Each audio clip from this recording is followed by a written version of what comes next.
अस्सलामुअलैकुम बच्चों, उम्मीद करता हूँ कि आप लोग खैर खैरियत से होंगे।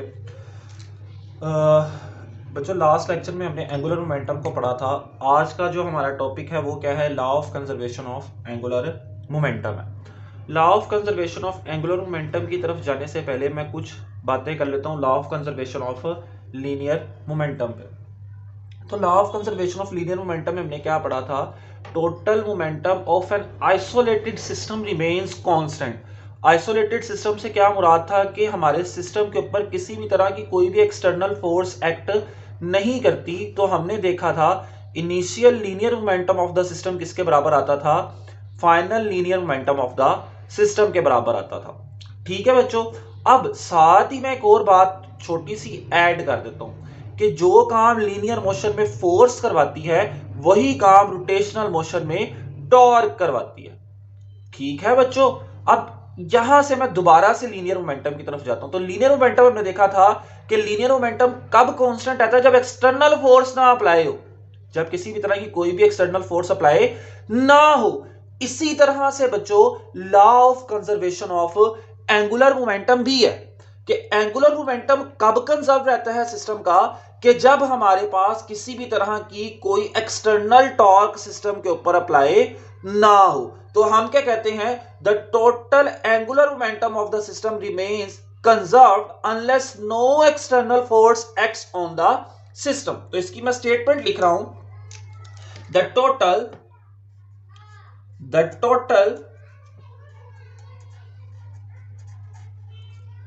Angular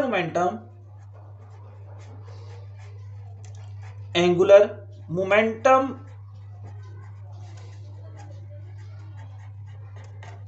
of the system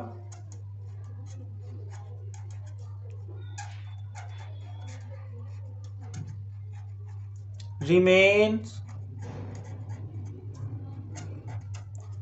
conserved unless no external torque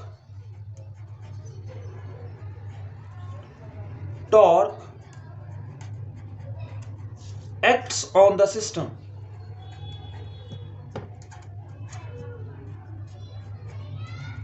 कि जब तक कोई एक्सटर्नल टॉर्क सिस्टम पे ना लग जाए तो बच्चों जो हमारे पास टोटल एंगुलर मोमेंटम है वो क्या रहता है? कंजर्व्ड रहता है। तो बच्चों एंगुलर मोमेंटम का अगर मैं साइड पे छोटा सा एक फार्मूला लिख दूं कि एंगुलर मोमेंटम का फार्मूला क्या है, तो एंगुलर मोमेंटम को हमने एल से रिप्रेजेंट किया तो पढ़ा था आई ओमेगा। ठीक है, ये एंगुलर मोमेंटम का मैंने फार्मूला लिखा है, आगे हमने इस्तेमाल करना है, तो इसको फिलहाल मैंने इधर लिख दिया है। तो आगे चलते हैं बच्चों। तो टोटल एंगुलर मोमेंटम से मतलब क्या है कि देखिए आपके पास एक बॉडी रोटेट कर रही है और वो छोटे छोटे पार्टिकल्स पे मुश्तमिल है। ठीक है बच्चों, तो उस सारे पार्टिकल्स के एंगुलर मोमेंटम को ऐड किया जाए तो वो सबसे पहली बात तो क्या आता है? टोटल एंगुलर मोमेंटम के बराबर आता है। और ये एंगुलर मोमेंटम पार्टिकल्स का क्या रहता है? कंजर्व्ड रहता है। और ये law of conservation of angular momentum जो है बच्चों, ये हर जगह पे फॉलो होता है। जिस तरह मैंने आपको बताया सब बाकी सारे लॉज भी फॉलो होते हैं कि हमारे पास जो मैक्रोस्कोपिक सिस्टम्स हैं और जो माइक्रोस्कोपिक सिस्टम्स हैं, तो ये उन सब के ऊपर क्या होते हैं? अप्लाई हो रहे होते हैं। जिस तरह हमारे यूनिवर्सेस पे भी अप्लाई हो रहा है, हमारे एटम्स के अंदर इलेक्ट्रॉन्स और न्यूक्लियस हर जगह पे ये हमारे पास law of conservation of angular momentum क्या हो रहा होता है? अप्लाई हो रहा होता है। बच्चों ये तो था एक सिंपल। अब जो हमने अपनी जिसके मुताबिक हमने अपने शॉर्ट क्वेश्चंस पढ़ने हैं, वो शॉर्ट क्वेश्चंस हमने पढ़ने हैं कि आप देखें कि initial angular momentum of the system is equal to final angular momentum of the system. इसको मैं L1 और इसको मैं L2 भी लिख सकता हूं कि हमारे पास इनिशियल एंगुलर मोमेंटम, इसको मैं L1 से रिप्रेजेंट कर देता हूं और वो किसके बराबर है? L2 फाइनल एंगुलर मोमेंटम के बराबर है। और इस स्टेटमेंट को अगर मैं खोल के लिखना चाहूं, मैं इसको लिखूंगा I1 ओमेगा। बच्चे इसको समझते हैं, परेशान नहीं होना आप लोगों ने, इस बात को हमने समझना भी है कि ये है क्या? I2 omega. अब क्या है इसकी मिसालें अगर हम लेना चाहें तो हम मिसालें किस तरह से ले सकते हैं? तो सबसे पहली मिसाल मैं लेता हूं। आप अपने आप को इमेजिन करें कि आप एक ऐसी कुर्सी पे बैठे हुए बच्चों जो कुर्सी रोटेट कर सकती है। जिस तरह आपने देखा होगा अक्सर आप चले जाएं हॉस्पिटल्स में, डॉक्टर्स की चेयर्स होती हैं, जिस तरह आप डीन्स के पास चले जाएं तो जो प्रिंसिपल्स की चेयर्स होती हैं यूजुअली रोटेटिंग चेयर्स होती हैं। आप इमेजिन करो कि आप उस चेयर पे बैठे हुए हो, ठीक है।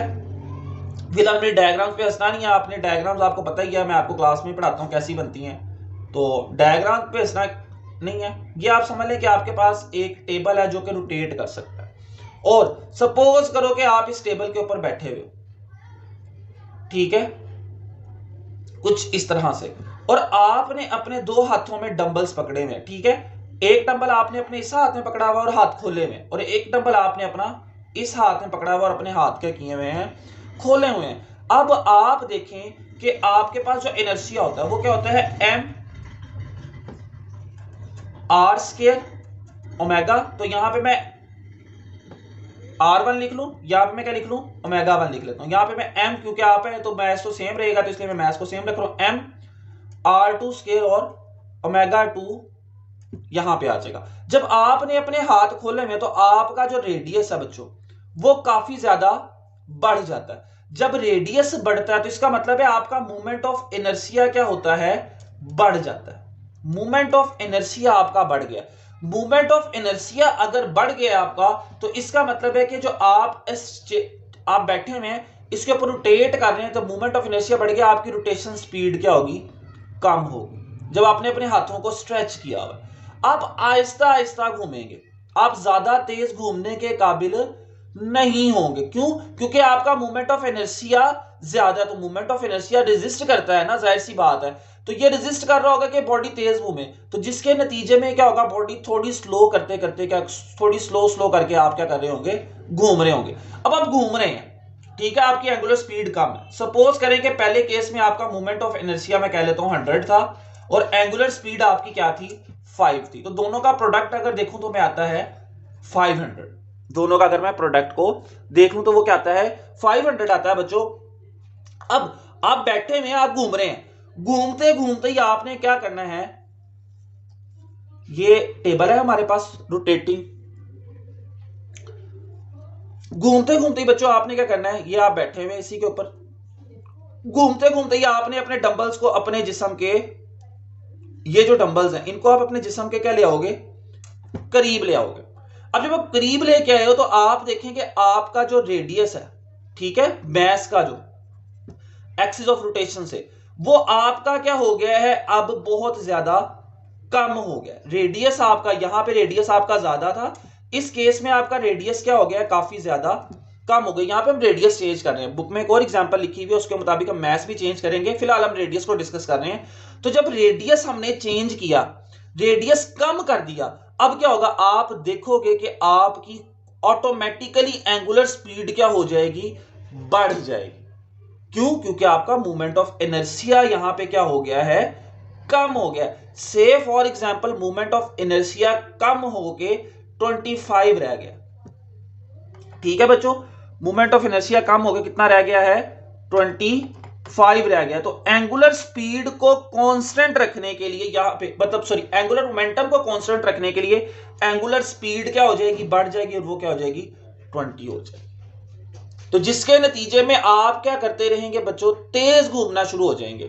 पहले आप मोमेंट ऑफ इनर्शिया ज्यादा था तो स्लो घूम रहे थे, आपकी एंगुलर स्पीड क्या थी, कम थी। लेकिन जैसे ही आपने अपने हाथों को क्या किया है, अपने जिस्म के बिल्कुल साथ लेके आए हैं, आपका मोमेंट ऑफ इनर्शिया कम हो गया है, जबकि आपकी एंगुलर स्पीड क्या हो गई है बच्चों, बढ़ गई है।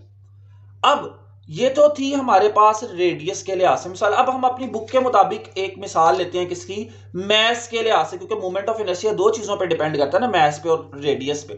तो अगली मिसाल देखिए आप, एक टर्न टेबल के ऊपर, ये हमारे पास एक टर्न टेबल है, ठीक है। अब इस टर्न टेबल ये घूम रहा है, किसी भी डायरेक्शन में घुमा लें, बुक वाले के मुताबिक हम इस डायरेक्शन में घुमा लेते हैं। टर्न टेबल के ऊपर आपने अपने ये बीकर रखा हुआ, इस बीकर में आपने पानी डाला हुआ इतना, और इस टर्न टेबल आपके पास, फिर दोबारा से मैं लिख रहा हूं, I1 omega 1, I2 omega 2, M1 R same रख रहे हैं हम, R square omega 1, M2 R square omega 2। अब क्या होगा, बीकर में आपने पानी डाला है और आपने इस टर्न टेबल को किसी कांस्टेंट एंगुलर वेलोसिटी के साथ क्या कर दिया है, रोटेट करवा दिया। मतलब यूनिफॉर्म है चेन, आपके पास क्या हो रहा है, सेम स्पीड के साथ ये टेबल क्या कर रहा है, रोटेशन में है। अब जब ये सेम स्पीड के साथ रोटेशन में है, मैस आपने डाला, अब आप क्या करते हो, इसके अंदर पानी मजीद डालना शुरू करते हो। ठीक है, पहले आपके पास आप देखें आपके पानी कम था, पानी बढ़ा दो। जब पानी आपके पास कम था मतलब मैस कम था, तो मूवमेंट ऑफ इनर्शिया भी क्या होगा, कम होगा, जिसके नतीजे में ये टेबल तेज रोटेट कर रहा होगा, तेज घूम रहा होगा। अब आप क्या करते हो, इसमें पानी डालना शुरू करते हो। अब पानी डालते जाते हो और आप देखते हो मैस बढ़ रहा है, तो मैस बढ़ता जाता है, तो इसके नतीजे में मूवमेंट ऑफ इनर्शिया भी क्या होता है बच्चों, बढ़ता चला जाता है। मूवमेंट ऑफ इनर्शिया भी बढ़ता चला जाता है। तो आप उसका इफेक्ट क्या देखते हो, आपने एक सेम स्पीड से रोटेट करवाया था टेबल को, आहिस्ता आहिस्ता क्या होता है, टेबल की एंगुलर स्पीड क्या होती है, प्रोडक्ट को सेम रखने के लिए क्या होती है, कम होना शुरू हो जाती है। ठीक है, तो कुछ इस तरह का सिनेरियो हो रहा था। पहले आप कह लें कि मूवमेंट ऑफ इनर्शिया क्या था, कम था, लेट्स सपोज 2 था, तो एंगुलर जो हमारे पास स्पीड थी, एंगुलर वेलोसिटी थी, वो क्या थी, 20 थी। ठीक है, बाद में एंगुलर ये आपने जो सा मूवमेंट ऑफ इनर्शिया बढ़ा के 4 कर दिया, तो प्रोडक्ट को सेम रखने के लिए एंगुलर स्पीड क्या हो गई है, 10। अब आपकी एंगुलर वेलोसिटी जो है 10 के लिहाज से ये क्या कर रहा है, रोटेट कर। तो ये law of conservation of angular momentum. आगे हमारी बुक का एक बड़ा इंपॉर्टेंट शॉर्ट क्वेश्चन भी है, तो ये वाला भी वैसे शॉर्ट क्वेश्चन में है आपकी बुक के अंदर, और एक और शॉर्ट क्वेश्चन भी हमारी बुक के अंदर है समरसॉल्ट्स वाला, कि हमारे पास ड्राइवर कैसे एक्स्ट्रा समरसॉल्ट्स लेने के काबिल हो जाता है। तो उसकी भी हम लोग बच्चों कर लेते हैं अपनी मिसाल। तो अब आप देखें कि आप लोगों ने देखा होगा ये सामने स्विमिंग पूल है। ठीक है बच्चों, थोड़ी देर के लिए इमेजिन करेंगे स्विमिंग पूल है।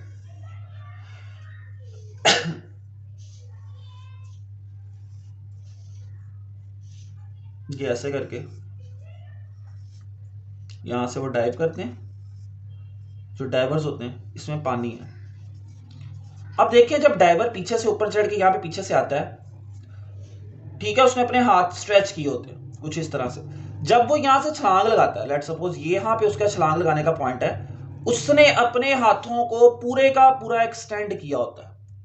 हाथों को पूरा एक्सटेंड करके वो क्या कर रहा होता है बच्चों, हाथों को पूरे के पूरे को अपने को, जब वो यहां से छलांग भी लगाता है तो उसके हाथ कुछ इस शक्ल में ऊपर की तरफ को एक्सटेंडेड होते हैं। तो अगर मैं उसका आर रेडियस चेक करूं, तो रेडियस तो उसका काफी बढ़ जाता है बच्चों, आर की वैल्यू बढ़ गई, तो प्रोडक्ट के मुताबिक I1 मूवमेंट ऑफ इनर्शिया बहुत ज्यादा बढ़ गया, तो जिसके नतीजे में इसकी एंगुलर स्पीड क्या होगी, ओमेगा 1 क्या होगी, बहुत ज्यादा कम हो जाएगी। अब क्या होता है, जब ये नीचे आता है तो ये क्या करता है, अपनी पूरी की पूरी बॉडी को क्या करता है, अंदर की तरफ को मोड़ लेता है, कुछ ऐसे करके आगे आता है, मजीद मोड़ लिया उसने।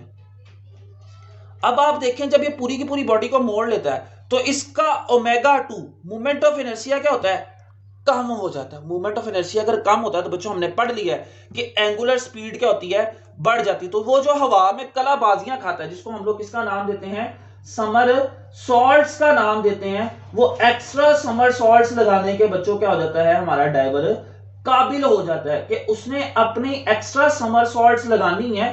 तो वो क्या करेगा, पहले अपने हाथों को स्ट्रेच करके अपने मूवमेंट ऑफ इनर्शिया को क्या करेगा, बढ़ाएगा। जब हाथों को स्ट्रेच करके मूवमेंट ऑफ इनर्शिया को बच्चों को बढ़ा लेगा, तो उसके नतीजे में क्या इफेक्ट आएगा, एंगुलर स्पीड कम हो जाएगी। लेकिन जब वो क्या करेगा, अपने आगे जाके अपने हाथों को क्या करेगा, अपने जिस्म के करीब लेके आएगा, पांवों को भी अपने जिस्म के करीब लेके आएगा, तो उसका मूवमेंट ऑफ इनर्शिया कम हो जाएगा, as a result angular speed बढ़ जाएगी। तो वो ऐसे करके जो घूमता है ना, वो घूमने के काबिल हो जाता है। ठीक है, तो एक्स्ट्रा समर सॉल्ट्स लगाने के लिए वो ये काम करता है। ठीक है बच्चों, तो यहां तक हमारे पास जो हमारा है law of conservation of angular momentum का टॉपिक क्या हो जाता है बच्चों, सेम मतलब खत्म हो जाता है।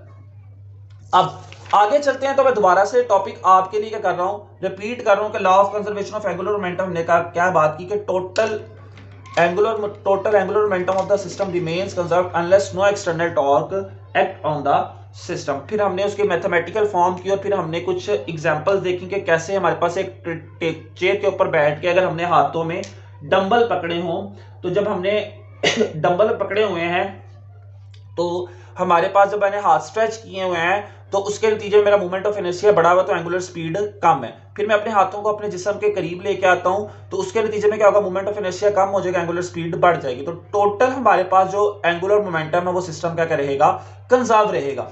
आगे चलते हैं तो आगे हमने ये पिछले वाली मिसाल थी रेडियस के लिहाज से, फिर हमने मैथ के लिहाज से मिसाल करने की कोशिश की और मैंने आपको समझाया कि वो किस तरह से था कि आपके टर्न टेबल लिया, टर्न टेबल पे आपने एक बीकर रखा है, बीकर में पानी डाल दिया है, पानी डालने के बाद मैथ जो सा था आपने चेंज करना शुरू किया क्योंकि रेडियस तो सेम है। जब आपने मैथ चेंज करना शुरू किया तो आपने जब मैथ को चेंज करना शुरू किया तो आप देखें कि आपकी दोबारा से मोमेंट ऑफ इनर्शिया बढ़ता जा रहा है, तो एंगुलर स्पीड क्या होती जाएगी, कम होती जाएगी। इसी तरह से हमने डाइवर की मिसाल ली कि वो एक्स्ट्रा समरसॉल्ट्स लगाना चाहता है, तो वो एक्स्ट्रा समरसॉल्ट्स किस तरह से लगाता है, वो पहले अपने हाथों को क्या करता है, स्ट्रेच कर लेता है। स्ट्रेच करने के बाद वो क्या करता है, जब वो छलांग लगाता है अपने जिस्म को क्या करता है, हाथों को जिस्म के करीब लेके आता है, उसके नतीजे में वो एक्स्ट्रा जोन सा है मोशन करने के, एंगुलर मोशन करने के काबिल हो जाता है। इसी तरह से ये law of conservation of momentum को जो हमारे पास हमारी अर्थ भी फॉलो करती है, जब वो जमीन के इर्द गिर्द रोटेट कर रही है उसका एक्सिस ऑफ रोटेशन फिक्स रहना इसकी क्या है, अलामत है। और law of conservation of momentum बच्चों तभी होल्ड करता है जब एक्सिस ऑफ रोटेशन किसी बॉडी का क्या हो, फिक्स रहे। तो यहाँ तक बच्चों आज का हमारा टॉपिक था। उम्मीद करता हूँ कि आपको इस टॉपिक की समझ आ गई होगी। इंशाल्लाह अगले टॉपिक में आपसे फिर मुलाकात होगी। तब तक के लिए बच्चों अल्लाह हाफिज, ख्याल रखें अपना।